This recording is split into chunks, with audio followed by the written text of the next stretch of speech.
Good afternoon, everyone. Good afternoon. I'm not really sure where to start. I don't have any opening remarks, and Matt's not here. Who wants to kick us? Who wants to kick? Go, Jen, go ahead. Do the honors. Can you give us any updates on the opening of the Rafah crossing? Where do negotiations stand to try to get civilians to be able to access that gate? What is the expectation you're giving to the Egyptians and Israelis in terms of who will be able to leave? So it continues to be a matter that we're working on. Ambassador Satterfield is on the ground in Israel, continuing close consultations with both the Israeli government and the Egyptian government, as well as the United Nations. There have been convoys moving through. As you know, we've unlocked that piece. There haven't been, to our estimation, there hasn't been a sufficient amount of aid getting through, but we're working on mechanisms to speed up the screening of that aid so more of it can move through the gate and make it to the innocent civilians in Gaza who need it. And we continue to work to unlock the very difficult kind of practical problem of getting American citizens out. I think it might be useful for me to talk a little bit about what the issues actually are in that. So if you've ever been to Rafah crossing, or if you know what it looks like, there is an Egyptian side that is controlled by Egyptian immigration authorities, and then there is a Gaza side that has been controlled by immigration authorities from Hamas. And in the middle, there is a no man's land. And so the Egyptian authorities are ready to process American citizens and other foreign nationals if they make it through the Gaza side of the border, through the no man's land to them. But the problem has been up until now, and it's the problem that we've been trying to unlock, is that at times on the Gaza side of the border, there has been no one there from Hamas to open the gates and process people and let them through. And at other times, there have been actually armed Hamas militants standing there, not even letting people approach the gate. And so we are continuing to work through with the United Nations, with the government of Egypt, the government of Israel, how to get this situation unlocked. We have been making progress. I can't get into the details of that progress because they're very sensitive negotiations, but it's something that we are focused on and hoping to get, hope to have American citizens and other foreign nationals able to move through in the coming days. What are you telling American citizens right now who are in Gaza who have asked for assistance getting out? So we have sent a number of messages to American citizens. As you know, there are a number who have registered with the Department of State to receive updates. We sent a message to them yesterday, just telling them that we were continuing to work to continue to work on a solution, and that we would provide them information as soon as we had an update. As you know, there have been times when we thought that the gates were going to open, and we sent messages to American citizens telling them that it was possible it was going to open, and so if they could make it safely there, they should consider doing so. And each of those times, we unfortunately weren't. The gate didn't actually open for the reasons I just articulated. So we are going to stay in touch with them and let them know we're working on it. And as soon as we have an update about them actually being able to make it through the crossing into Egypt, we will send them that update. And then last question, are there any U.S. officials at the Egyptian side of the Rafah crossing? There are American officials, consular officials, I don't want to give their exact location because it is somewhat of a volatile situation, who are on the ground in Egypt, who, without getting into too much detail from this podium, will be able to facilitate the onward journeys of American citizens when we are able to get them through the Rafah crossing. Shannon. Thank you. Just from my understanding, the Rafah crossing, when aid convoys move in, is Hamas's presence not required there to open the gate to those trucks that are allowed to pass into Gaza? So there are gates for trucks to go in and out, and then there are gates for people to walk through. It's a different thing. The Egyptians are opening their side of the gate. I don't know actually if who's opening the other side of the vehicle gate that these trucks are going through. I would assume it's Hamas, but I don't know that for a fact. But it's a different transit point for people to walk through, and there is no one there to open those gates and do the immigration processing that needs to happen for people to walk through and make it to the Egyptian side. And has the State Department explored using this other point of entry, possibly in these emergency situations, to move trucks out of the area and also perhaps American citizens? I will say that we have explored every opportunity, including some that we haven't discussed here, continue to explore every opportunity. We don't talk about them publicly because it's often not useful given the security situation on the ground, but we are pursuing every possible alternative available to get the American citizens out, and we'll continue to do that. Lastly, those American citizens, you still don't have any estimate you can give on how many Americans in Gaza the State Department is in contact with? I don't. It's in the several hundreds, but there's a number that we are in contact with. And as always in these situations, we don't know exactly how many of them will choose to leave. We provide information to all of them that have registered with our system. Like I said, it's several hundred. And on any given day, people will make their individual choices based on their situation, their family situation, whether they want to leave or not. Also on the border crossing, well, specifically on the issue of getting fuel into Gaza, where do we stand with trying to get an agreement on allowing fuel to go in? So we do think that it's important that fuel be able to make it into Gaza for humanitarian purposes. Obviously, the aid workers who are delivering humanitarian assistance through Rafah and then onward inside Gaza need to be able they need fuel to be able to advance those deliveries.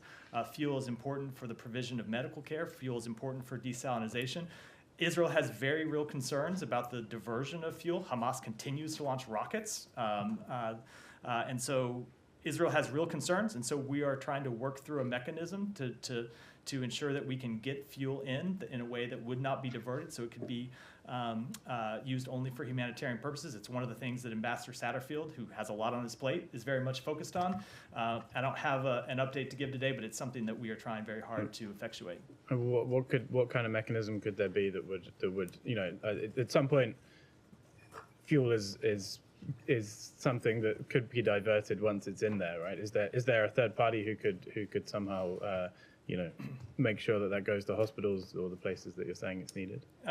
As with all of these details, because they're the subject of some very delicate ongoing discussions, I don't think it'd be appropriate for me to talk about the details from here. Okay, and just on the issue of, as you said, shipments have been going in, but it seems to be sort of happening very slowly. What is the what is the holdup for? I think it's only less than 70 trucks that have been in the last 4 or 5 days. There are some practical considerations that we're trying to work through. Chief among them, but not only. Chief among them is we need to speed up the inspection regime, and we're working to do that. Yeah, Leon. Yeah, I would. Staying obviously in the region, but just on a slightly different issue. The president yesterday said that he had no confidence whatsoever in the numbers given by the number of Palestinians killed in Gaza. The Hamas is publishing today a list of names of 7,000, I think, people. That's the number that they're giving. What credibility at all do you give to that? And how can they, because obviously the president didn't get into numbers, and he said, innocent civilians will be killed, but he really said he had no confidence whatsoever in the numbers. Do you have any numbers from the Israeli side, or ways to compare? So I will note, just for the record, that the president also noted that we mourn the loss of every civilian life, and that includes innocent Palestinians who have had their lives taken over the course of this conflict, and something the secretary has made clear on a number of occasions. But it is true that all of the numbers that are provided publicly are provided ultimately by Hamas. And so given the way that Hamas has misled the public, most recently with respect to the explosion at the hospital last week that they claimed was an Israeli airstrike, when our assessment is that is not accurate, and we have released information about that. The Israeli government has released information about that.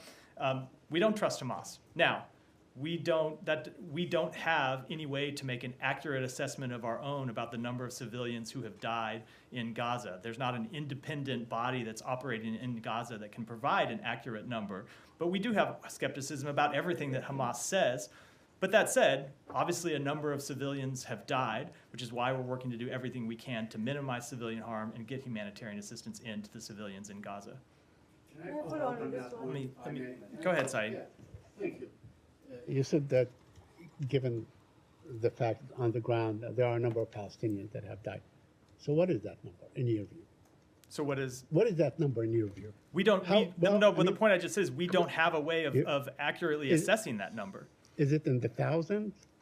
Is it in the thousands? See, I say there are a number, but I cannot stand here and give you without. There is not a United States body. Right. There's not a United Nations Right. body. There's not a credible body that is in there assessing the number. But let me just say Right. that we know it's a significant number of people who have died. We mourn the loss of every one of those civilians, and that is why we are doing everything we can to make clear to the Israelis that they need to operate in a way that minimizes civilian harm, and that we are doing everything we can to get humanitarian assistance in for the benefit of innocent civilians. We just are unable to offer our independent confirmation of the number because there's no independent body that is making assessments. The only organization that is currently giving this number is Hamas, and obviously we Okay. don't trust Hamas. Okay, but I mean, just to follow what the president said, that this is war and in war people die and so on and all these things. What would be acceptable for the United States? I mean, do you have a figure that can be acceptable So that would push the government of the United States that has a great deal of leverage on Israel to say, okay, the time has come for a ceasefire? Saeed, I think you were conveniently leaving out a number of things that the president said yesterday. The president said, as he said repeatedly, as I just said, that we mourn the loss of every civilian life, and he's talked about how in direct conversations with Prime Minister Netanyahu, he has made clear that Israel needs to operate consistent with international humanitarian law. Let me put it this way. We do not want to see one innocent civilian die. We don't want to see an innocent civilian die in Israel. We don't want to see an innocent civilian die in Gaza. The fact is, Hamas continues to use innocent civilians as human shields. Right. Israel is conducting what, in our assessment, are legitimate military operations to try to take out the terrorist group that that attacked them on October 7th. They Right. need to do so in a way that minimizes civilian harm, and at the same time, we need to do everything we can to get humanitarian assistance in. So do you believe that Israel is following the laws of war in this case? I mean, looking at that entire neighborhood were completely wiped out. Again, as I said, we talked about this the other day. I'm not able to sit up here and offer an assessment of individual strikes. I will say that our expectation is that they need to follow the laws of war and they need to follow international humanitarian law. And that means not deliberately targeting civilians, which we do not believe they are doing. It means operating in a way that minimizes civilian harm when they are trying to take out legitimate terrorist organizations. Okay, one more question, and that would be it for me.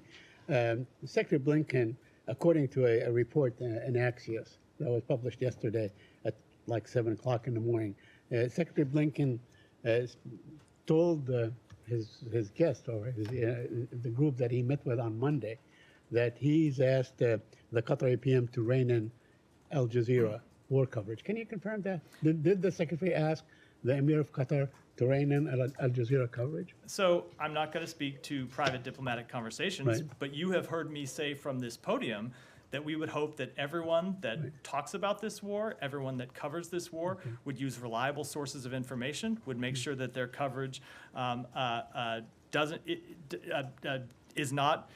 does not rely on sources of information that are incorrect. Again, I want to go back to the hospital explosion last week when you saw reports in the Western press and in the press in the Arab world that immediately attributed that to the Well, government of they Israel. still- they still believe that, Just by let me the way. finish. Just based solely on Hamas's Okay. claim, and continued to report it as an Israeli strike, even after Israel had offered an assessment to the contrary, we had offered an assessment to the contrary, and Hamas had offered Okay. no information. So I will say that Right. we continue to hope that everyone will treat claims from Hamas skeptically. Okay, this is not a claim from Hamas. This is a published article by a well-known Israeli newspaperman. He wrote it in Axios and so on, and he attributed it to solid sources and so on. And he said that Mr. Blinken told the Jewish community leaders on Monday, he also met with Palestinian leaders on Monday, and he told them that he asked the Emir of Qatar to rein Hamas. And the reason I ask it, because yesterday at about this time, or an hour before, at noon, Israel bombed the place where the family of a Al Jazeera prominent correspondent, the senior correspondent in Al Jazeera, and they killed his entire family. Do you have any comment on that? So, two things. Number one, if you're suggesting a link I'm not between the two, suggesting well, you anything. asked them, I'm and just- hold on, you I'm asked just- them in direct, I'm not suggesting direct. anything. You I'm asked just- them in direct. So I'm glad you're not suggesting that because any such suggestion would obviously be preposterous. No. I will say that just as we mourn the loss of every civilian, that includes those journalists who are in harm's way. And I would say, as we've noted a number of times from the United States government, we pay special we give special respect to journalists who put themselves in harm's way to let the world know what is happening and to bring information to the world. So obviously we mourn the death of those journalists. It is a great tragedy. Alex, go ahead. On this topic, two questions. I'm sure you have seen media reports about Hamas delegation visiting Moscow today. What role has Russia been playing in this fight against Hamas in your assessment?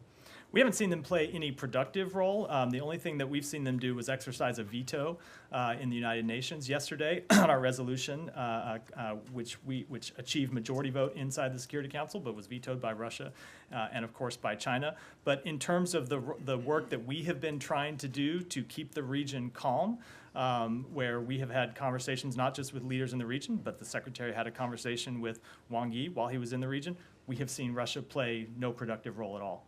Any reaction to Hamas dialogue, having dialogue with Hamas in Moscow? I wish I could say I was surprised, but I'm not, and I don't have any further comment. And on Iran, yesterday President warned publicly Ayatollah that if should there be any attack on U.S. Forces in Syria and Iraq, it will trigger a response. We have seen multiple reports, at least not one, at least two attacks since yesterday. There hasn't been any response. What should we expect in the next couple of hours, days? So I am not going to preview any action from this podium. I will say that we always reserve the right to defend ourselves and our interests. We will never hesitate to take action when needed to protect and defend our forces and our interests overseas. And any response, should one occur, any U.S. response will be at the time and place of our choosing. And as I said, I certainly wouldn't discuss it from here. Please come back to me later on the Caucasus. I have. Okay. Yeah, no, Yes. go ahead. Since you disputed the number of civilians killed, just wanted you to verify this. So the UN said that 35 of their workers have been killed in Gaza, 24 journalists, including the family of our colleagues Wael Dahdour. Is this something you dispute as well, or you just say Palestinian civilians? No, I don't. I'm not able to verify that. We don't have an independent U.S. assessment to make of that. But no, I do not dispute numbers from the United Nations. Obviously, there is a great difference between the United Nations and a terrorist organization like Hamas. But the United Nations using the same numbers.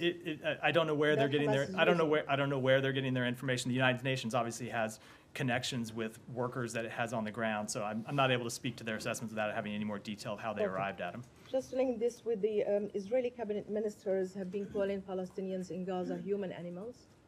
And many people in the Arab world believe that this is an incitement campaign that will lead to more killing and, in a way, sanction the killing of Palestinians, including civilians. Is this something that you condone, or can you condemn what the Israelis are saying from this podium? I think it's important that everyone involved in this conflict, everyone involved around the world, remember the basic humanity of every individual, of every human being. And as I said before, we think it's important that Israel respects civilian life in conducting their operations. Okay, one more on the Jordanian foreign minister who just spoke at the UN, and he was speaking on behalf of the Arab group. He said that collective punishment against civilian Palestinians in Gaza is a war crime. Now, the U.S. has been providing Israel with lethal weapons. They've been giving them a cover, even when they're in an obvious breach of international law, like cutting off water, electricity, and fuel. Do the lawyers at the State Department believe that the U.S. is immune from persecution later on when the dust is settling? So I would say that we would agree that we oppose collective punishment in any instance, and that's not what we believe is happening here. We believe that Israel, as I've said, is conducting legitimate military operations against a terrorist group that embeds itself in civilian populations, that uses civilians as human shields, that puts its military headquarters in schools, in hospitals, in residential apartment buildings. Israel has a right and an obligation to do everything it can to respond to the terrorist attacks and take on the terrorist organization that launched them. But as I've said, they need to do so in a way that protects civilian life to the maximum extent possible. Okay. One last quick one. Go ahead, Matt. Well, I'm just mystified by that last response. You oppose collective punishment, and you say that that's not what you're seeing here. And yet, numerous people have said that that is what's going on. And that is not an assessment that we have made. Obviously, a number of civilians have died in this conflict, and we want to see civilians protected. You accept that. Of course. But you don't accept, I just want to make sure, because I asked Secretary Blinken about this last week. I said, do you think that, much like what Saeed's question was, Yeah. do you think that the Israelis are complying with the international laws of rules of war? And he said last week, well, there'll be plenty of time to figure that out at the end. But that's not really what the question is do you think that they are complying with them now? And I am not trying to minimize what happened on October 7th at all. But since you guys have made it a priority to tell the Israelis that it's important for democracies to respect these laws and rules, do you think that they are? We have not made, So far. we have not, as is consistent with what the Secretary said on Friday, we have not made any kind of formal assessment. There are a number of strikes that happened. You would have to look at the facts and the circumstances of every one of those Well, strikes. Hold on, let me just, to make that When kind is it that you make that kind of determination? I'd say to make that kind of formal assessment. Right now, what we are doing is having conversations with them to ensure that they are conducting the strikes that they're conducting consistent with the laws of war and protecting And you military. think that they are? We so have far? not made any kind of formal assessment, but Well, it is, then- but hold on, but let me finish. It is our assessment. They are not deliberately targeting civilians. Okay. They are warning civilians to get out of harm's way when they're taking a military strike. It is a difficult situation because of the point I made about Understood. Hamas using its human I'm shields. not We have suggesting not, anything otherwise. I we- just want to know, we is have it not- your assessment that they are right now? we have not made complying? any kind of formal. No, no, I know. I'm not asking for a formal I- assessment, but it sounds to me as though you're saying that you guys believe that the Israelis are operating It is within so. the rules of war They have and launched. So humanitarian, we believe international that. humanitarian So law. Right? they have launched a number of strikes, and to make that determination, you would have to conduct an examination of every strike, which obviously we have not done. Those are very fact-specific determinations that people here at the State Department would have to make.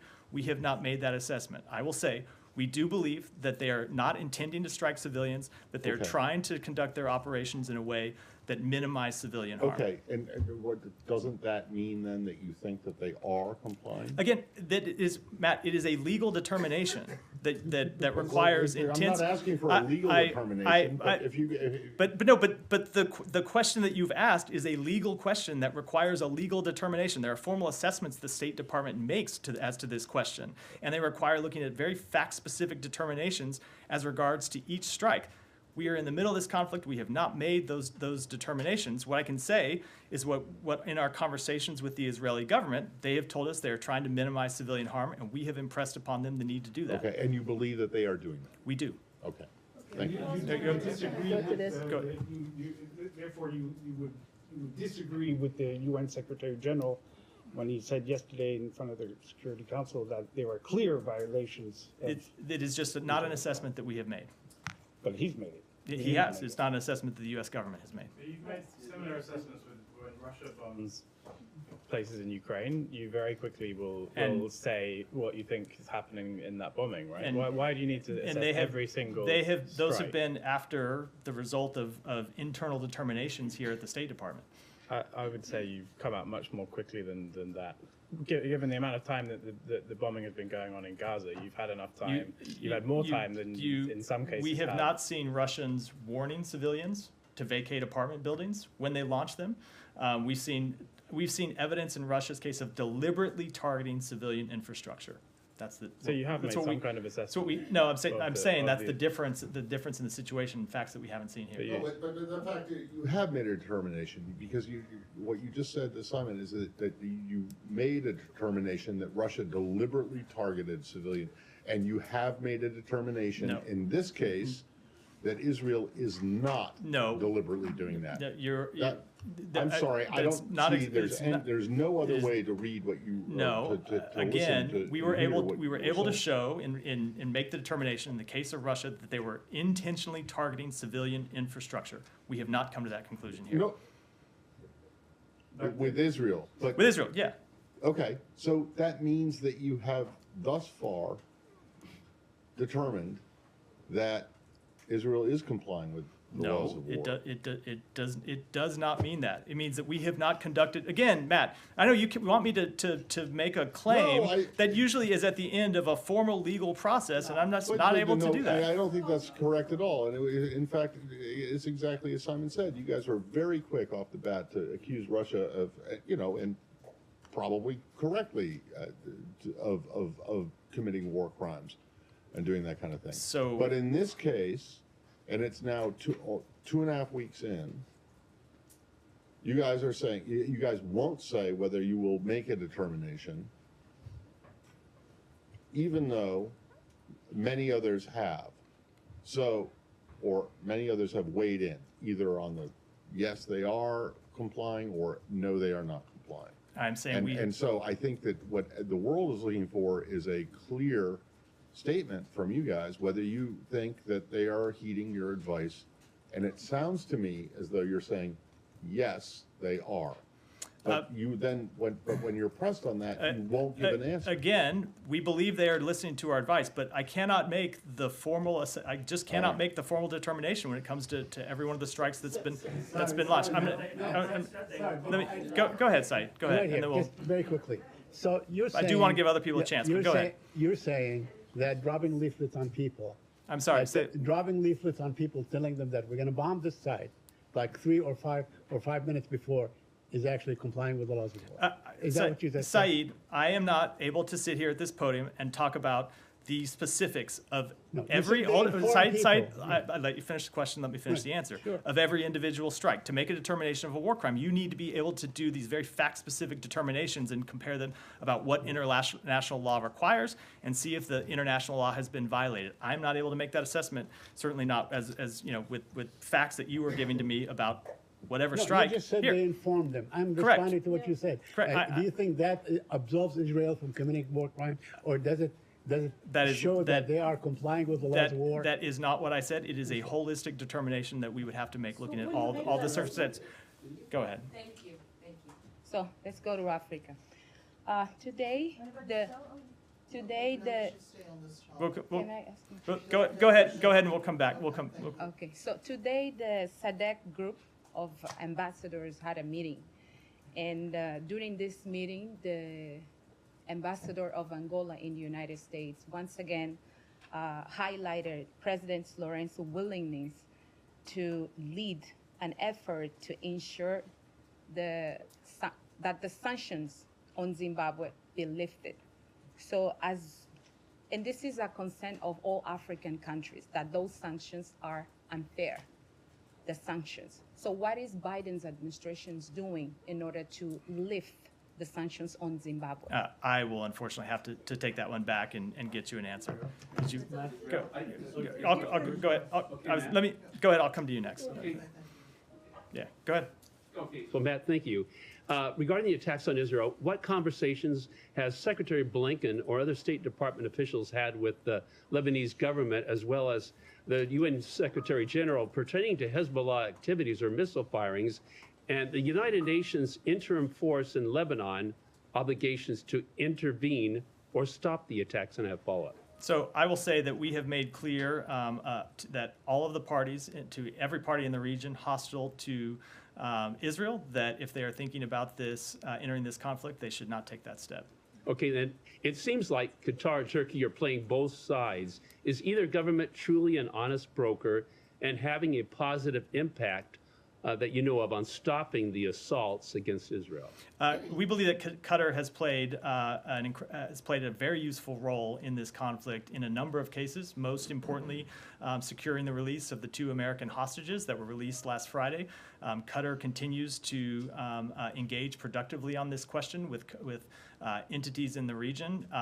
The Secretary has publicly thanked them for that role, and we hope it will continue. I want to come back to the question about the numbers of people who have been killed in Gaza. One, John Kirby just said during the White House briefing, when asked about the thousands number, he said, quote, "We would not dispute that." Number 2, when it comes to trying to figure out the numbers of people, yes, I take it that U.S. officials aren't inside Gaza, but with the rise of organizations that use and basically reverse engineer information on social media to try to pull together those numbers. Why isn't the U.S. government doing that? Is the U.S. government doing that? And if not, wouldn't that be helpful in trying to determine just how much loss of life has happened and whether that would go towards giving more informed advice to the Israelis? Sure. We would welcome any credible assessment of the loss of life inside Gaza. We don't have the ability ourselves. We are not on the ground there, able to talk to people and families who have reported lost loved ones. It's not an ability we have when we don't have United States government personnel inside Gaza. But if there was a credible third party that could do it, of course we would welcome it. I would say, whatever the exact number is, we know that a significant number of civilians have lost their lives, and it is a tragedy. Every one of those losses is a tragedy, and that is why we have been working so hard to get humanitarian assistance in, to establish areas where civilians could be safe from harm, to communicate directly to the Israeli government that they need to act consistent with the laws of war, and it's why we'll keep at those efforts. So I understand the importance of the numbers, and it is important to know, and we would obviously like to have an accurate assessment that we could rely on. But it's not going to change our work to protect civilian lives, what that number ultimately is. We're going to stay focused on that. One more. And when it comes to the transport of fuel into Gaza, particularly to deal with desalination, particularly with keeping hospitals operating, are there third parties that the U.S. and its regional allies have identified that could verify that the fuel that is brought in actually gets to those locations, is not diverted? How quickly can that third party or those third parties be brought online to make this happen? That is one of the issues that is under discussion, but I don't think I should get into any of the details before we're able to come to some kind of ultimate agreement. Is it imminent? Are you able to say whether it's imminent? We're working on it. We hope to have an agreement soon, but I wouldn't want to put a timetable on it. Go ahead. Thank you. There has been a deep frustration in the Muslim world against the U.S.'s approach to the Israeli-Hamas war. Most recently, leaders and foreign ministers of Turkey, Qatar, and Queen of Jordan criticized the quote-unquote double standards of the West in the Gaza conflict. So I'm wondering, how will the U.S. address this deep frustration and anger in the Muslim world and its Muslim allies and partners about its approach to Israel, about its unconditional support to Israel? I think we will try to keep having honest, open conversations with people, both with leaders in the region and directly with the public. It's one of the reasons we stand up here and take questions. It's one of the reasons the Secretary has done a number of interviews, including with Arab television networks, and we'll continue to do that to make clear what our policy is, that we think it's important that Israel be able to respond itself to terrorist attack, as any country would, including countries in the Muslim world, but that they need to do so in a way that protects civilians from harm. One follow-up, please. As my colleague mentioned, UN Secretary General said, Israel's actions are clear violations of international humanitarian law. So I'm wondering, by refraining from raising concerns about Israel's such actions, such violations, does the U.S. think it has lost its moral ground in other global issues, in other parts of the world? I mean, are you worried that your approach to Israel will undermine your message and your calls for respect to international law and human rights in other parts of the world? No, I do not. I think that we will continue to be clear that in any conflict, civilians must be protected. They should have a real opportunity to voluntarily get to safety, to access food, water, shelter. That's what we're working hard to achieve for civilians in Gaza. And we will continue to make clear that those rules apply equally to all parties in a conflict, including Israel in this conflict, including Russia and Ukraine, with respect to Russia's invasion of Ukraine, with respect to any parties to any conflict in the world. We will continue to reinforce that message because we believe that efforts to mitigate and respond to civilian harm are both a moral and strategic imperative that we will continue to push for in this instance and in others, and that they are the necessary actions that democracies should take. Go ahead. Can we move on to China? All right, I'll come to you next, but we'll let Nike go ahead with it. Sure. Some congressional leaders have urged administration officials in their meetings with Chinese Foreign Minister Wang Yi to raise directly the questions on Americans wrongfully detained by China and other political prisoners. Would Secretary Blinken press China on this issue? What outcome would the United States like to see? Can you say their names? So I am not going to speak to the meeting before it happens. The Secretary will meet with Wang Yi later today and again tomorrow. But I will say that in all of our meetings with Chinese officials, we have raised areas of concern that we have, and those areas include wrongfully detained Americans. And you should expect that U.S. government officials will continue to do that in their meetings with Chinese government officials. And when the meetings are over, we'll be happy to talk to you about exactly what we did. I will say that with respect to wrongfully detained Americans, a number of times it's actually not helpful for us to raise their names publicly. There are a number of places where they don't want us to, where there are privacy objections. But I can assure you that we are working behind the scenes to try to secure their release as soon as possible. And on Taiwan, Foxconn, the global known supplier for Apple iPhones, is recently under investigation. The timing is sensitive because it comes at a sensitive moment when Foxconn's founder, Terry Guo Taiming, is entering into the Taiwan's presidential election. Does the U.S. share with many analysts' view that this is an attempt to intervene and intimidate Taiwan's presidential election? Does the U.S. have a position on a presidential election of a self-ruled democracy? I will say that we have deep confidence in Taiwan's democratic process, believe it's up to Taiwan voters to decide their next leader free from outside interference. The United States does not take sides in Taiwan's elections, as we don't in elections anywhere in the world. We are committed to the fair treatment of all candidates, and our policy with respect to Taiwan will remain the same regardless of whichever party is in power. Go ahead. Thank you, Matt. On Bangladesh opposition leader Khaleda Zia, whether U.S. would call on Bangladesh authorities to allow her getting medical treatment abroad, since the State Department's annual reports describe her trial did not meet required fairness, and it is a political ploy to remove her from the political process. According to media reports, 3 members, medical doctors from the Johns Hopkins in Bangladesh, and checking her medical condition. As the Voice of America English service reported, the country's first female prime minister, high risk of dying under these current government restrictions. So what is your comment? I will say that we are monitoring reports about former Prime Minister Zia's deteriorating health.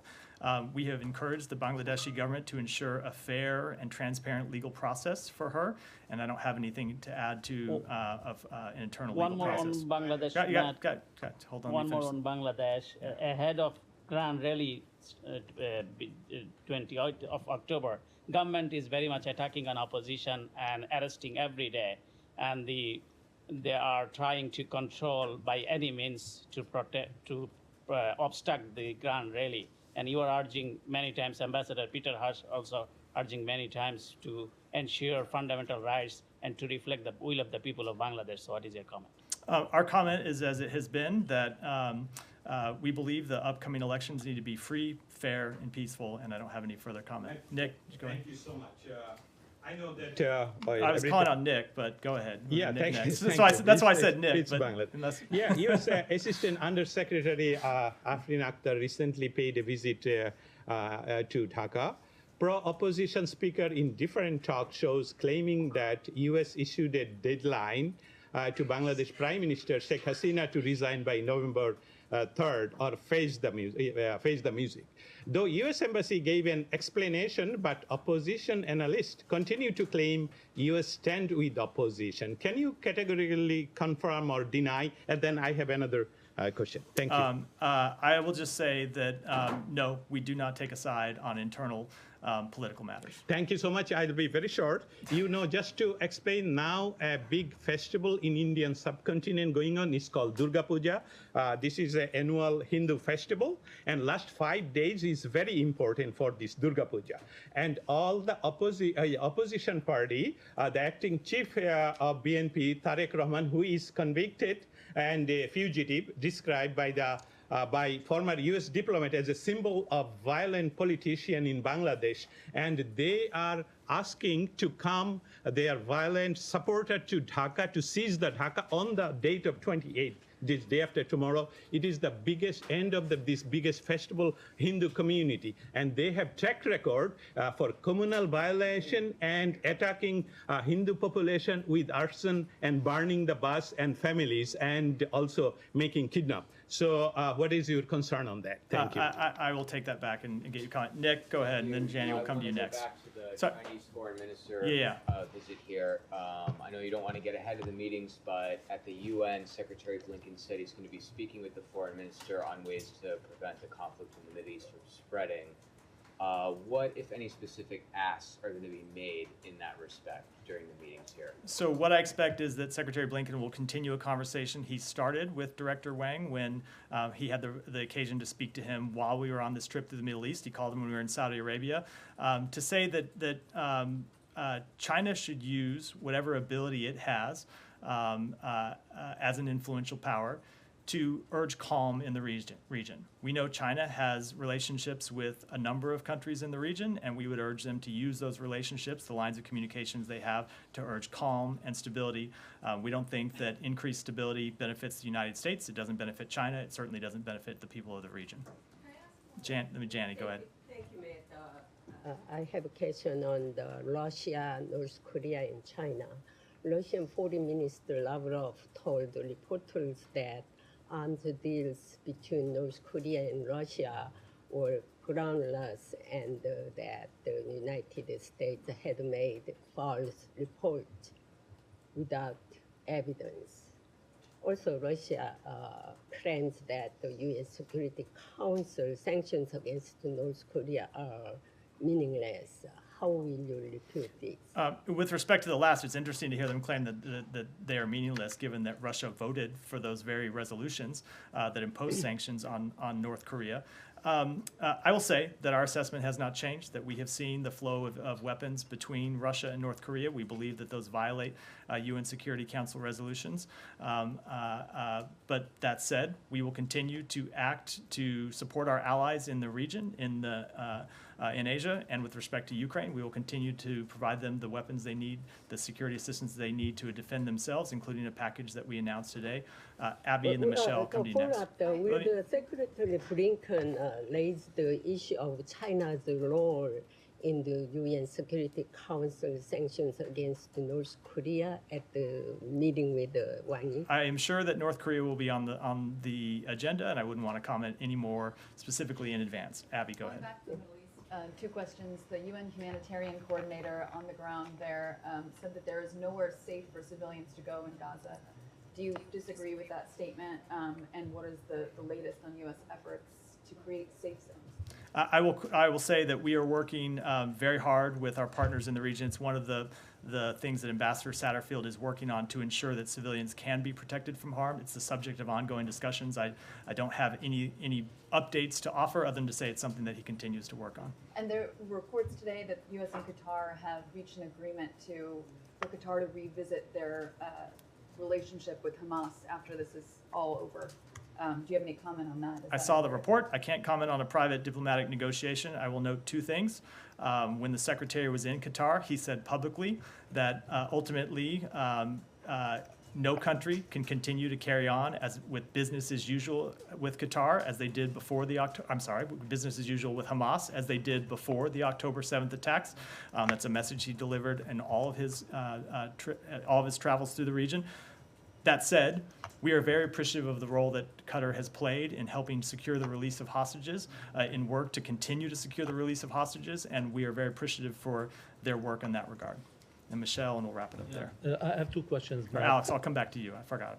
Yeah, go ahead. Sorry, First, Michelle. does the U.S. support the French president's proposal to form an international coalition similar to the de-ISIS coalition to fight Hamas and other extremist groups in the region? That's an issue that we will discuss directly with the French government, but certainly we welcome the work of any government to try and ensure that Hamas cannot continue to operate and carry out terrorist attacks the way it did on October 7th. And second, are there any considerations to withdraw the UNIFIL forces from the south of Lebanon? So I'm not aware of any such plans at this time. The United States remains committed to UNIFIL's mandate of monitoring the cessation of hostilities and the Blue Line generally. UNIFIL's independence and freedom of movement is critical to its ability to fulfill its mission. Thank you. Alex will wrap there. Any update for us on the RFI reporters situation? Have you heard back from the Russian government? To expedite? We have not yet been officially notified by the Russian government, and they have not yet responded to our requests for consular access. We continue to make those requests to consular access and hope that they will be granted. Thank you. And today is Evan Gershover's birthday. Has there been any attempt? I'm sorry, what? Evan Gershover's birthday is today. Have you guys reached out to him in jail? I know Ambassador met with him last week. Yeah, the ambassador met with him, and we'll continue to have conversations with him when we do have consular visits, and we continue to press for his release. And finally on Karabakh, you know that the meeting between Azerbaijan and Armenian leaders was supposed to take place in Brussels, got cancelled. Second time, actually, this got cancelled. I'm just wondering, given all the latest developments, and also we have Iran in the picture, is there, what is your hope for the Washington-backed peace process? Is it a distant dream at this point, or? We continue to think that it is in the interests of the two parties. It is interest in the region. It is in the interest of the region, and it is in the interest of the broader world that those two parties reach a peace agreement, and we'll continue to push it. I'll leave it there. Thanks, everyone.